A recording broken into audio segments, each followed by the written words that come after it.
It's here, that time of the year. There's not much like it at all. It is WrestleMania season. And after I roll that open, I'll tell you what I think will happen, what I want to happen, and my wild card pick for WrestleMania. However, before I do that, I've got to tell you what this channel, Mr. Super Oz, is all about. And that is selling my 68-page graphic novel, Everlasting Survivors, Volume 1, all day long. This is the Jeff Hicks A cover. This is the Nick Crook B cover. There are 3 new covers. If you follow the link in the description to the Indiegogo store, there is a C, there's a D, and there's an E. I have posters that represent those, well, a couple of those new posters, or new covers. Here's the poster for Jeff's C, and here is the poster for February's E cover. There are also hats and shirts, and anybody who makes a purchase gets a Gamble Comics sticker. And so thank you for tuning in to this triple shot for WrestleMania. After the open, I'll break it down.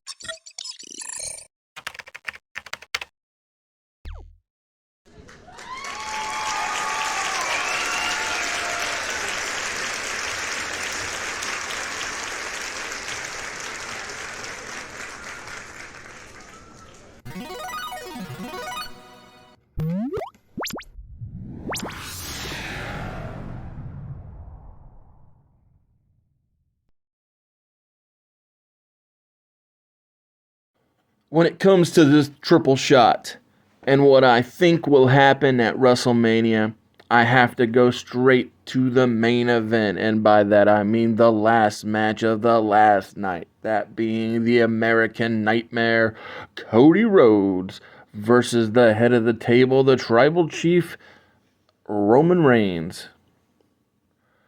To me, it's simple. It's clear. They've been telling us the whole time. We need to finish the story. And the only way that Cody's story gets completed is by doing what his father was unable to do. And that is becoming the top guy, the WWE champion. The fact is that if not Cody, then who? And if not now, then when?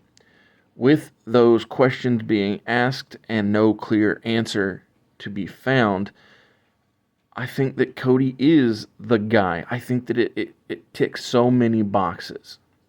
He is the son of the American dream.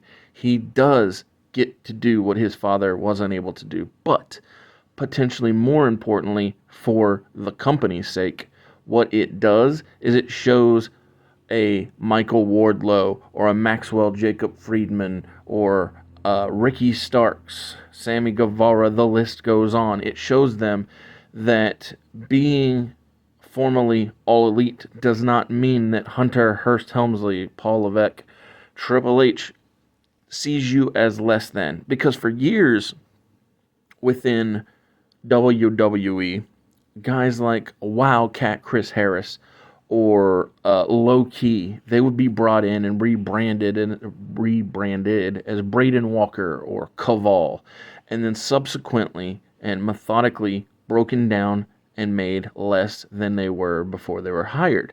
Now, granted, other folks fared far better from their formerly Impact days to WWE days, such as AJ Styles. I mean, he's a great example of taking the legacy that was created elsewhere and improving and enhancing it and accentuating it. Another great example, although not so much on Raw or SmackDown, is the NXT treatment of Robert Roode, Glorious One himself, because his original classing up the joint was just a refresh of the money portion of Beer Money from TNA Wrestling. And so I think that by having Cody win the world title in the main event of WrestleMania, the second night of Mania, and finishing up the importance, or cementing the importance of his Royal Rumble victory, it really lays out the red carpet for anyone who sees themselves having a future with WWE.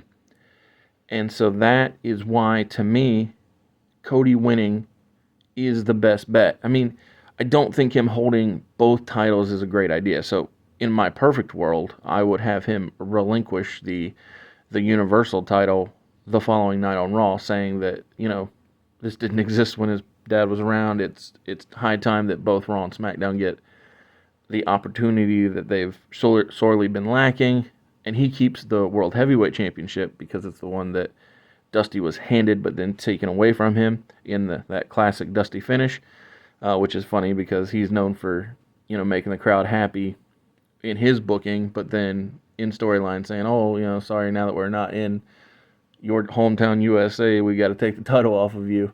But the funny thing is he actually had it happen to himself as well. So, fair is fair, I guess, when it comes to interesting booking. But yeah, so to me, what I think will happen at WrestleMania is you go all the way. You put the World Championship on Cody Rhodes, you set up the future, and you help clear the path for anybody who thinks or is questioning whether or not it's a right call to come to Triple H land or not. And that leads right into what I want to see happen, but we have to rewind back to night one when we go down that path. The reason we have to rewind is because what I want to see happen is for Triple H, or WWE, however you want to look at it, to give Sami Zayn and Kevin Owens the main event of night one. I know that ever since they've had the two-night version, it tends to be women on top of one night, men on top of another. But the reason I think that Sami and Kevin make good logical sense to main event night one, and it goes back to last year's WrestleMania. So yes, Kevin got an unannounced match that main evented night one. However, it was a losing effort to a returning retired wrestler. Now, granted, he's one of the biggest stars in the history of all time wrestling. However, it's still a loss that he took to a retired wrestler. And so, in that similar type vein, except completely different, Sami Zayn lost to an actor last year, Johnny Knoxville, which is even more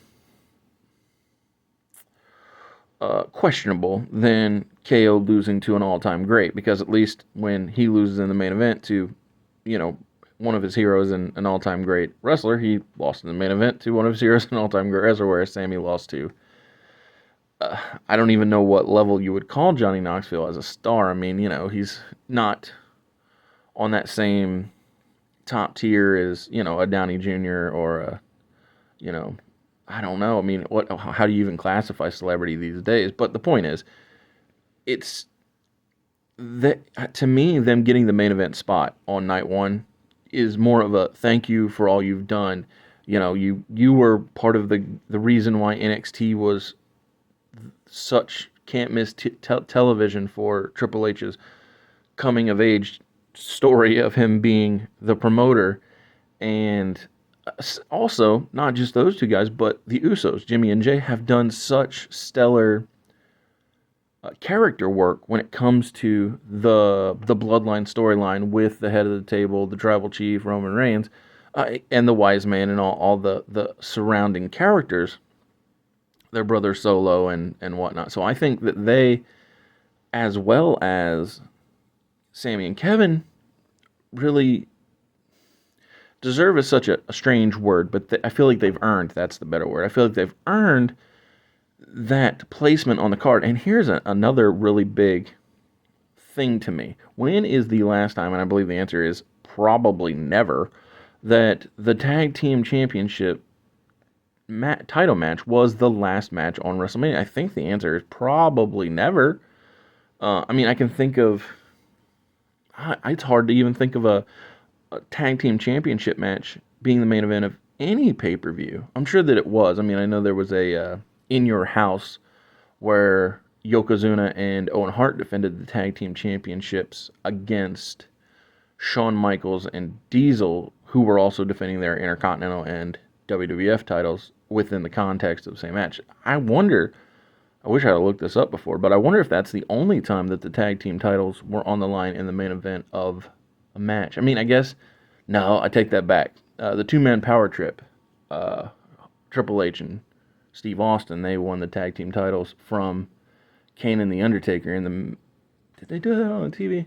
Or did they do it on I think they did it on pay-per-view, Backlash, I believe. But regardless, my point is, I think that it would be a fun footnote in the history of wrestling to say, this is the WrestleMania. WrestleMania Goes Hollywood, where main event Jey Uso and Jimmy Uso defended the unified Raw and SmackDown Tag Team Championships against Sami Zayn and Kevin Owens, because it just puts extra prestige on that whole division. And to me, that's something that the Usos have strongly done, is bring prestige to these championships that aren't all that good looking. And I would love for them to debut new title belt designs. I mean, if we can do it tomorrow night, that would be super great. But, can't put too much stock in that. I know we're getting new ROH tag titles. Tony Khan announced it, but I don't know if we're getting new WWE Tag Team Championship designs, but one can hope. But now that I've got what I think out of the way and what I want out of the way, it's time to talk about it. My wild card pick for WrestleMania. What makes this wild card so unrealistic is one short, simple word, and that is war. And I don't mean the war dog Wardlow. I mean Tony Khan consistently saying it is a wrestling war. WWE just trying to contract tamper with us, and they're counter programming us. So the concept of the wrestling war is what makes me think that my wild card pick is unlikely. However, even though it is unlikely, I would love to see it happen. I want for Tony Khan to be this weekend. I want him to be a wrestling fan more than he is a wrestling promoter at war with another wrestling promoter. I want him to be such a fan that when Adam Copeland calls him up and says, I need my boy, I need Jason Rousseau, I need Christian Cage in my corner for this Hell in a Cell match, I want Tony Khan to agree and let not just Gangrel come out for Edge's entrance to this Hell in a Cell match with Finn Balor, but have Christian there as well. And I don't necessarily think Gangrel and Christian need the frilly shirts like they had back in the late 90s, but I think that if both of them had new modernized looks to fit with Edge's current iteration and come up through the fire, play the Brood music, and more importantly than just be there and look cool and come up with that amazing entrance like they do so well, but also have the two of them fight off, or at least, if not physically touch, because I can understand an argument being made for Tony not wanting his talent, Christian, to get physical. So have their presence be what it takes to get Damian Priest and Dominic Mysterio to leave the ringside area. Maybe have the Brood stalk the Judgment Day to the back. That way you don't have to have them touch necessarily. And that, to me, is the way that you can go full circle with this Edge character. I'm not saying that this is the end necessarily, but it feels like that we're reaching the culmination of his time, and if we are able to pay homage back to his origins, I just think that would be a lot of fun. And again, I know that it's unlikely, but that is my wild card pick for this WrestleMania weekend. If you're still here, thank you very much. And before I wrap it up and get out of here, I've got to say one more time that if you click the description of this video, there's a link that takes you to the Indiegogo store where you can pick up many options for my 68-page graphic novel. There's a tier, a perk called A Pair of Hicks, where you get both Jeff Hicks A cover and C cover. There's a pair of Crooks where you get Nick Crooks both B and D cover. There's the all-in perk where you can get all three of the new covers, 2 posters, a hat, a t-shirt, and a complimentary sticker. It's just, there are a lot of options. There's just the poster option if you've already picked up the book and you just want to help support and make things move forward. There's just the shirt and the hat, again, for the people who've already been here before, gotten the story, and are just trying to help make more stories happen, because there are more stories, but without money, without growth, it's going to be a challenge to get the pages to the artist and move things forward. But again, thank you for tuning in to this WrestleMania triple shot. I hope you enjoy WrestleMania. I hope you've enjoyed my thoughts on the subject. Later.